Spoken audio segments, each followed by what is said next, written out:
different subject I really want to talk about. But there was also something else that, on the last subject that I made the last video about,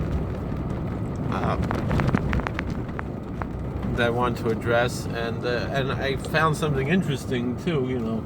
So the author of this blog, Dusses Nayas, he was expressing his anger that a Jewish girl apparently converted to Christianity, a girl from a very famous rabbinical family, and he said, this is the religion that we're murdering our grandparents. And someone wrote in the comments that actually that particular family was rescued by righteous Christians from the Holocaust, and that's something we have to remember. The Holocaust was not done by Christians. It was the Nazis were neo-pagans, were New Age, left-wing neo-pagans, and and some of them, Hitler tried to use aspects of Christianity to try to, encourage a lot of Christians to join.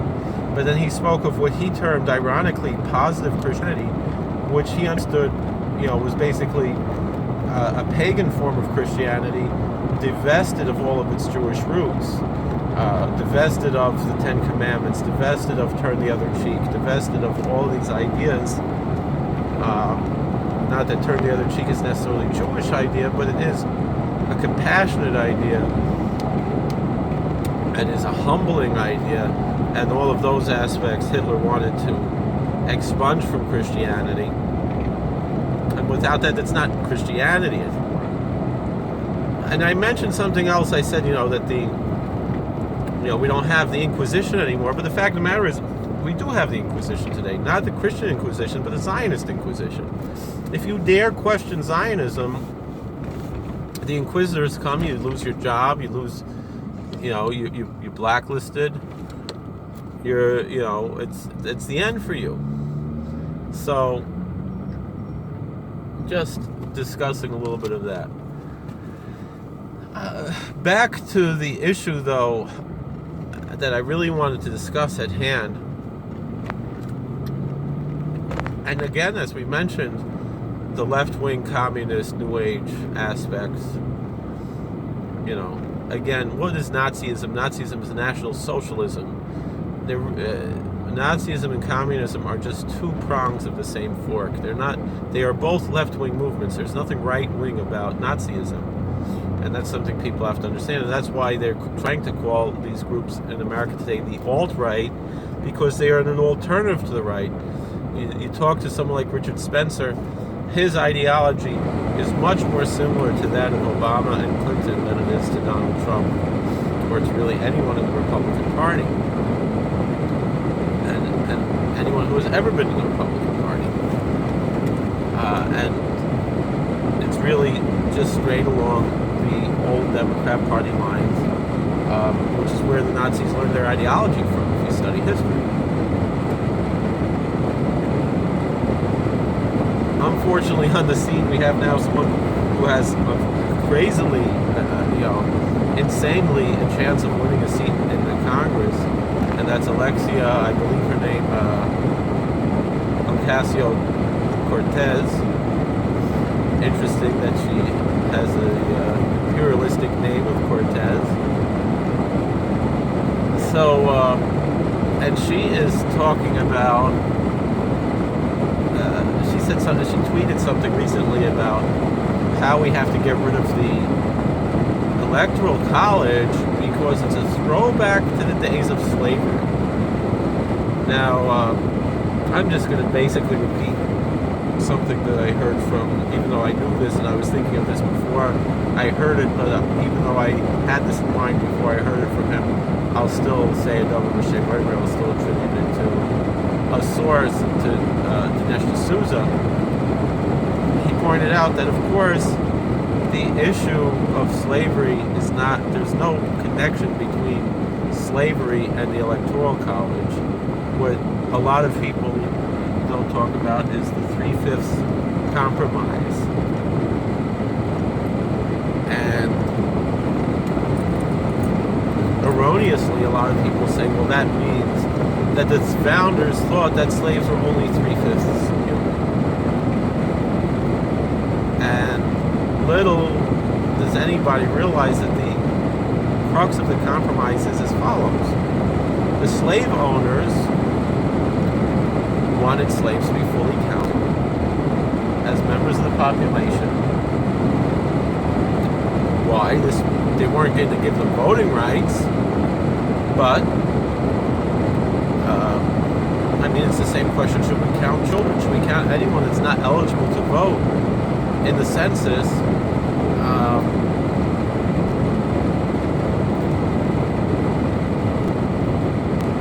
And certainly when there's a political issue, and some are eligible, can they be counted in the census? Or at least not never eligible, but under the current legal system, it's not like they're going to turn 18 or 21 and count. Although the same question could be, should women count before women were able to vote? A lot of these other questions. However, those things never really came up as far as I know.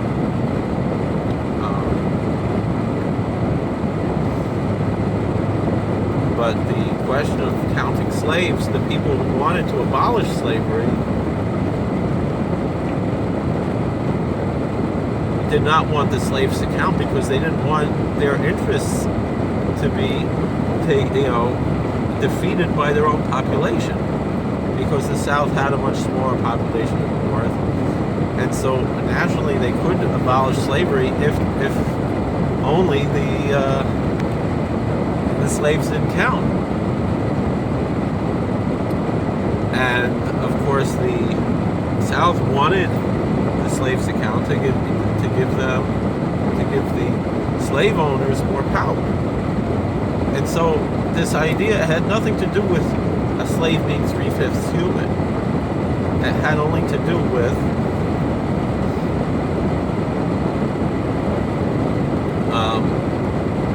trying, this whole idea of not counting the slaves was an attempt to abolish slavery earlier. People don't realize that. People don't realize that Jefferson, all of his life, regretted that he couldn't get one more vote to abolish slavery before the Constitution was even ratified. A lot of things being said, but look, Jefferson owned slaves. Okay, but he didn't even have the opportunity to free them on his death because of his debts. It was against the law. He was a victim of the laws at the time. And so a lot of people get confused. Oh, Jefferson owned slaves. Does anyone believe that if Jefferson was alive today, he would say we should reinstate slavery? People don't realize Ralph Cook, he imposed women's suffrage. None of the religious Zionists today say women can't vote. Or Ralph Cook held that that's their Rebbe, and he held that it's immodest for women to vote. Very strange idea, in my opinion. In our cultures, the women are the ones who run the voting, the elections in Hasidic communities. They're the ones who run the board of elections and everything. Get to take the ballots and all that stuff.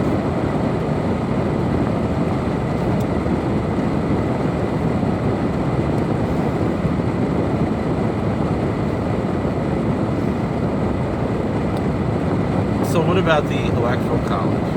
Again, this comes down to what people don't realize. Of course the left hates electoral college because they want to be able to have everything based just on population, remove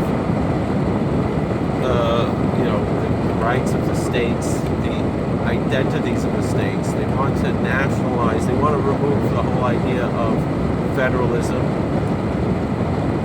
and just have one centralized, powerful federal government. And so they brought up things that like how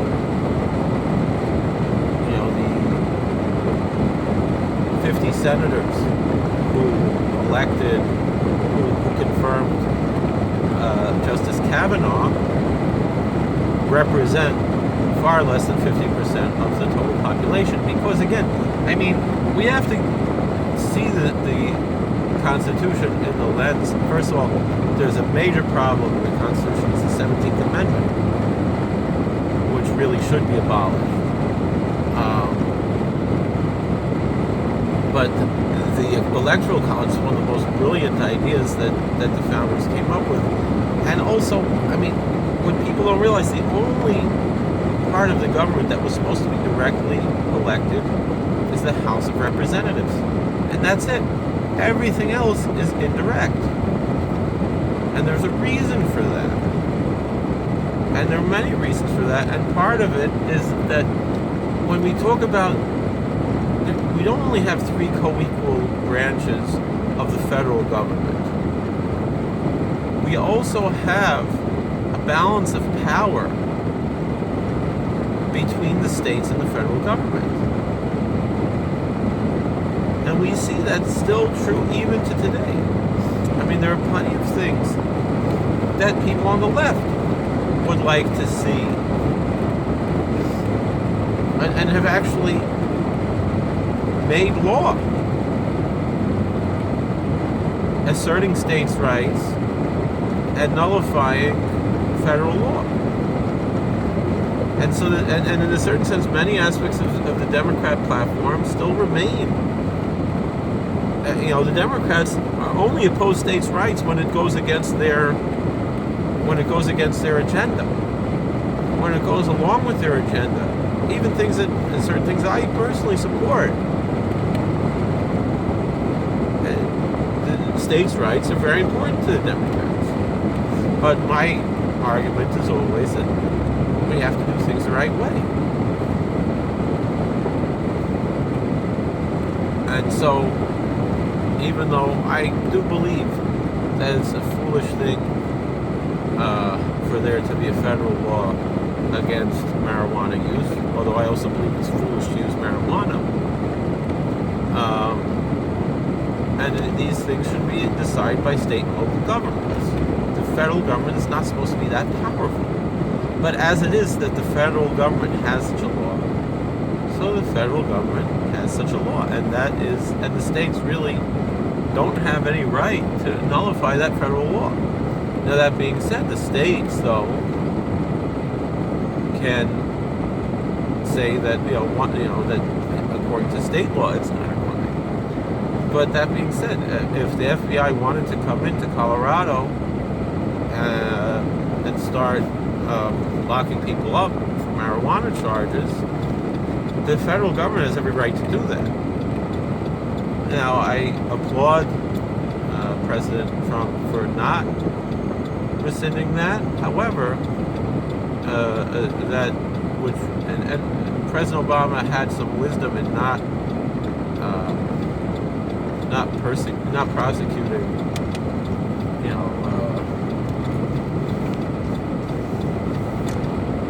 marijuana laws in the states that have permitted it. But that being said, the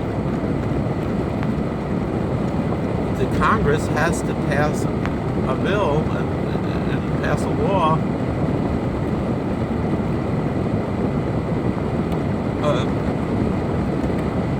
legalizing marijuana. The states, and that's the way it's supposed to work.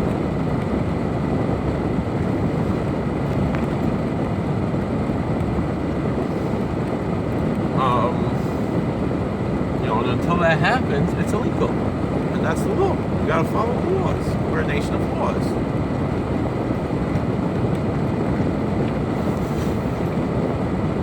But it has to be done in the proper way. It can't just be willy-nilly I'm not going to enforce this law. I'm going to make an executive proclamation. That's not how it works. And that's what Obama did. And then people are upset that President Trump is, making all these executive things. He's just rescinding the ones Obama made.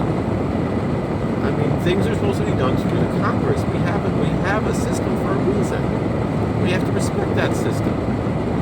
And to go and say that we have to get rid of the electoral college again, all right, that goes through. It should go if they want to change it.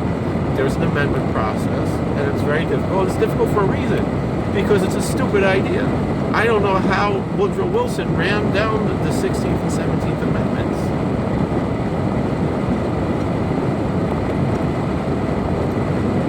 And people are upset, why are you against the 17th Amendment? Don't you think we should have a voice of the senators?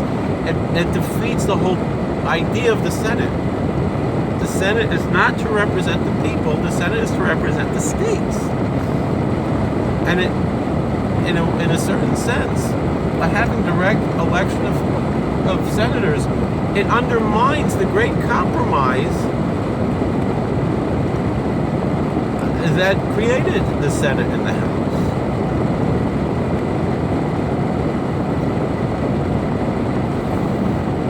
And similarly, the Electoral College is there. First of all, the brilliance of it is you cannot steal an election. If, quote unquote, like, the media would want us to believe the Russians meddled with the election, and that's how Trump won. No, because if it's true that the Russians meddled with the election, and if it's true that Hillary Clinton won the popular vote, well, the only kind of election you can steal is the popular vote. It's impossible to steal the Electoral College because it's so complicated and so malleable, and it's so unpredictable. Not malleable. Sorry, that's the wrong word. It's, you don't know which state is going to be in play.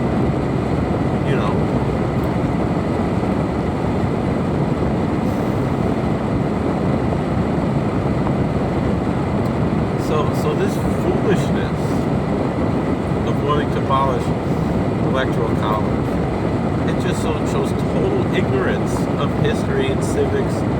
How did this girl get a degree in any college? I mean, what is going on? I mean, Nick Muster wants our yeshivas to be more like the secular schools, and these are the type of people these are the creme de la creme that the secular schools are producing. This is someone who could win a congressional primary, and possibly a seat in the House of Representatives, and it doesn't make any sense. How is someone so stupid, so ignorant, or just plain lying? I mean, I can't believe that she actually believes that there's some connection between the Electoral College and slavery. Like, what does that even mean? Like, where do you have the connection between the Electoral College and slavery? If anything, again, that power of the Electoral College is what keeps us, it makes sure that we don't have a tyranny of the masses. We're not a populist country. We are a republic with a democratically elected House of Representatives, a democratically represented republic. But all the other aspects are, the House, the Senate, and the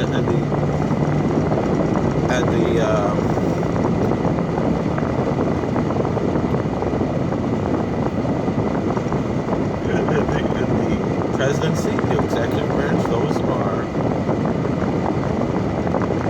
aspects of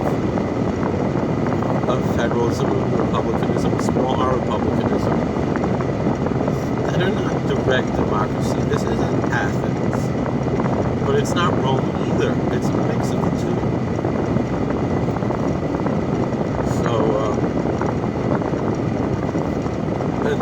So then when it comes to the courts, I mean, the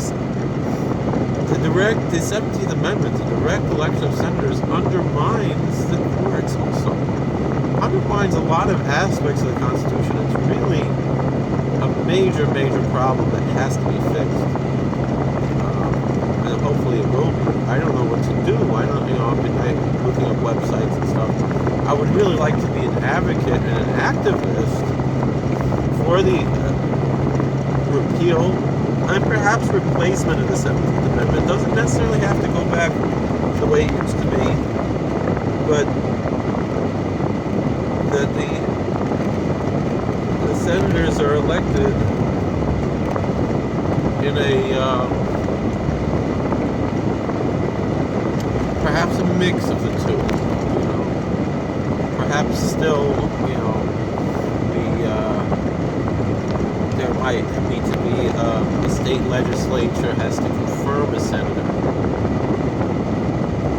and if not, send it back to the people for another option, meaning that the Senate, the state legislature, it used to be the state legislatures appointed senators, and that makes a lot more sense because it gives a connection between the federal governments and the state governments. And it just serves no purpose just to have, all right, 2 more congressmen, except that they stay there for 6 years instead of 2 years. That doesn't help us. The states are supposed to have a voice. And the people can't, unionize the states.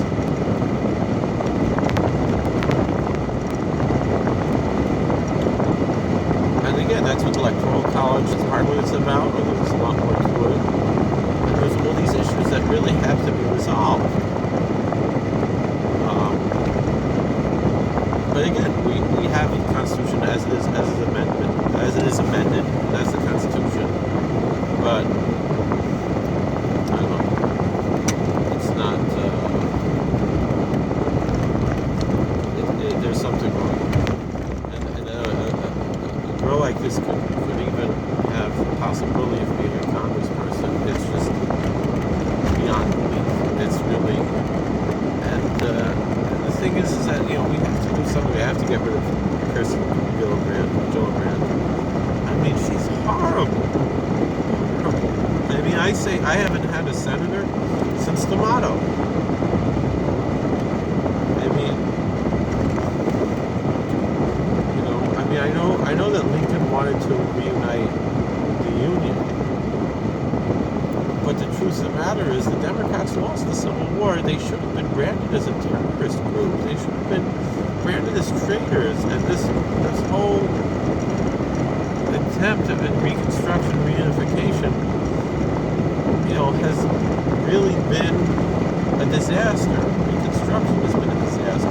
All of this, really, when the Republicans won the Civil War, it's mind-boggling that the Democrats can still call themselves Democrats after losing the Civil War. That and have the chutzpah to say that the people who fought to free the slaves are now the racists and they're no longer racist, when it's patently untrue. And they're like, well, look, we elected the first black president. Yeah, but Obama was not an African American president. He was half African, half American. His father probably owned slaves, if not for sure one of his grandfathers or great-grandfathers. That's, they were these warlords, and in Kenya, they still have slavery today in Africa. And where did the Americans get slaves from? They got them from, this warring tribe beating the other warring tribe, and they gave them, the losers became the slaves, and then they sold them to Europeans and to Americans and wherever else. It's not as much of a racial issue because it was blacks enslaving other blacks to begin with.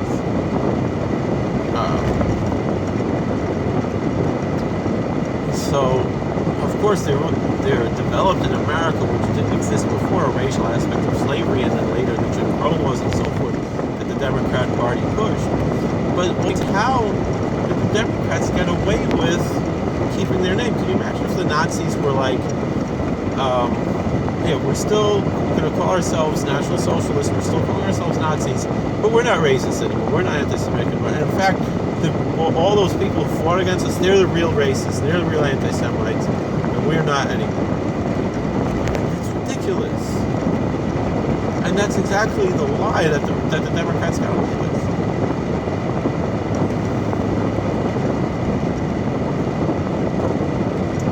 I mean, LBJ was a big racist, and his whole idea was that he passed the civil rights legislation that was voted for mostly, almost exclusively, by Republicans. There were very, very few Democrats who supported it, and he signed it into law. And he took all the credit for it when it was the Republicans who did it. And it just happened to be that he was the one who was in office.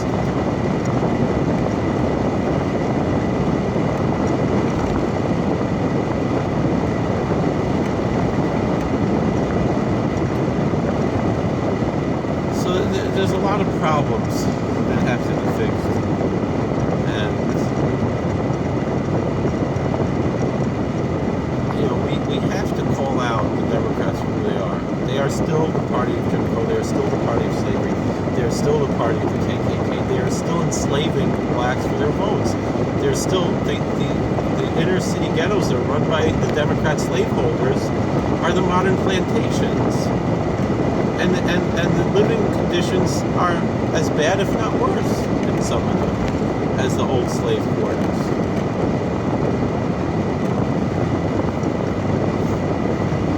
And now they're just enslaved for their votes. And a lot of people are waking up. Kanye West is waking up.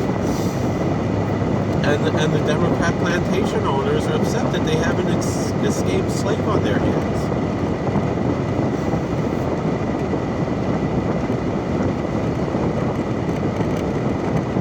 And it's still the Republicans who are freeing the slaves. And so many of us are enslaved with over-regulation and tax burden and so forth. All from the Democrats. It's the same story. Nothing has changed. And so when you see someone like this, Alexandria Ocasio Cortez,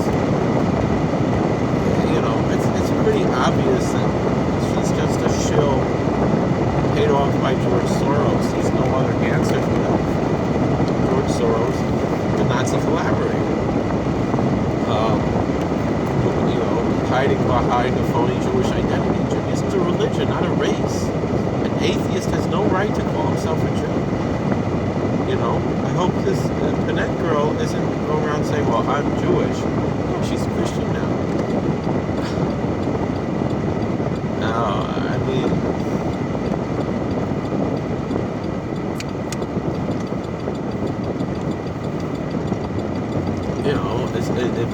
by halacha, she's a meshumet. She's meshumedes. That's in halacha. She has a din of a Yisrael woman.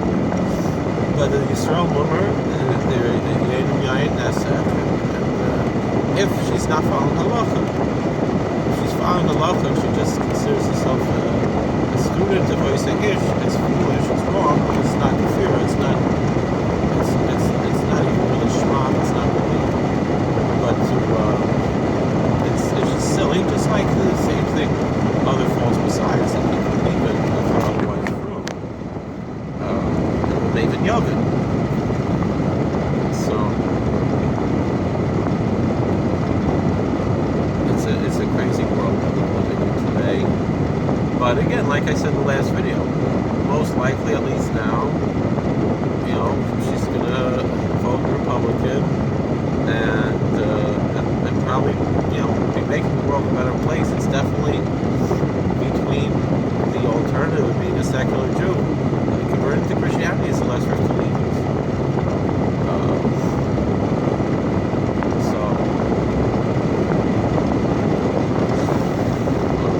We can only hope. Thank you for watching. God bless you. Please like, share, subscribe.